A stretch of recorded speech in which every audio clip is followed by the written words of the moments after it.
பெரிய விஷயம். நாங்கெல்லாம் அந்த பொறுப்பு வர்றதுக்கு ஒரு வட்டக்கழகத்துல பேரவையில துணை செயலாளர் வர்றதுக்கு எவ்வளவோ கஷ்டப்பட்டிருக்கோம். எவ்வளவு கஷ்டத்துக்கு இடையில, எவ்வளவு போராட்டத்துக்கு இடையில தான் நாங்க அந்த பதவி வாங்கணும். ஆனா இன்னைக்கு அந்த எடப்பாடி எல்லாத்துக்கும் மாவட்டம், பகுதி, வட்டம் போட்டோம்.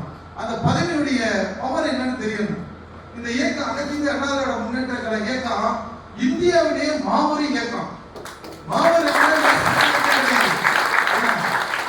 பிடித்துக் கொள்ள வேண்டிய புதிய நிர்வாகிகள் மாபெரும் இயக்கம். தோல்வியவே பரிசா கொடுத்த இயக்கம். தலைவர் எம்ஜிஆர் இருக்காருமா, அவர் தோத்ததே கிடையாது. யாருக்குமே தோத்த கிடையாது. எதிரிகளுக்கு என்ன கொடுப்பாரு தெரியுமா? அவருடைய பரிசை தோல்வியை தான். தோல்வினா என்ன? அவன் எதிரி, அவருக்குன்னு ஒரு எதிரி இருந்தான்னா வாங்குறப்ப தோல்வியை தான் பரிசா வாங்கிட்டே இருக்க முடியும். அப்படியாப்பட்ட இயக்கம் சும்மா விளையாட்டு பண்ண இயக்கம் கிடையாது. அந்த இயக்கத்துல நீங்க பொறுப்பு வந்திருக்கீங்க. நல்லா யோசிச்சு பாருங்க.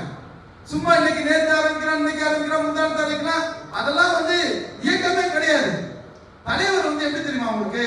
புரட்சி தலைவர் எம்ஜிஆர் உங்களை மாதிரி ஒரு சாதாரண ஒரு மனிதன், சாதாரண ஒரு தொண்டன், சாதாரண ஒரு குடும்பத்தை சேர்ந்தவன் பொறுப்புல வந்திருக்கிறான். அது அனைத்து இந்திய அண்ணா திராவிட முன்னேற்ற கழகத்தில் மட்டும்தான்.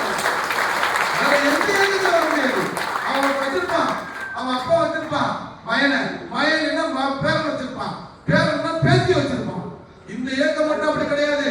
உழைக்கக்கூடியவன் எவ்வளவு ஒருத்தனும் அவன் அழகா முன்னாடி வந்துருவான். என்ன எவனுமே எந்த இயக்கத்திலும் கிடையாது. அதே மாதிரி இன்னைக்கு இந்தியாவுடைய ஒவ்வொரு நிர்வாகிக்கும் நீ மனசை பதிச்சுக்கிறோம். நம்ம மாபெரும் இயக்கத்தில் இருக்கணும். புரட்சி தலைவர் எம்ஜிஆர் 1972 அந்த கட்சியை ஆரம்பிச்சாரு. இன்னைக்கு நினைக்கிறான் நிறைய நடிகர்கள் எம்ஜிஆர் கட்சி ஆரம்பிச்சாரு, எம்ஜிஆர் கட்சி ஆரம்பிச்சு நடிகர் ஆரம்பிச்சாருன்னு. நடிகர் அவர் ஆரம்பிக்க கிடையாது. அவர் எப்படி தெரியுமா? அண்ணா 1952 கட்சி ஆரம்பிக்கும் போது அதுக்கு பின்னாடி 10 ஆண்டுகளுக்கு முன்னாடி புரட்சி தலைவர் எம்ஜிஆர் அண்ணா அவருடைய கட்சியில இணைகிறார்.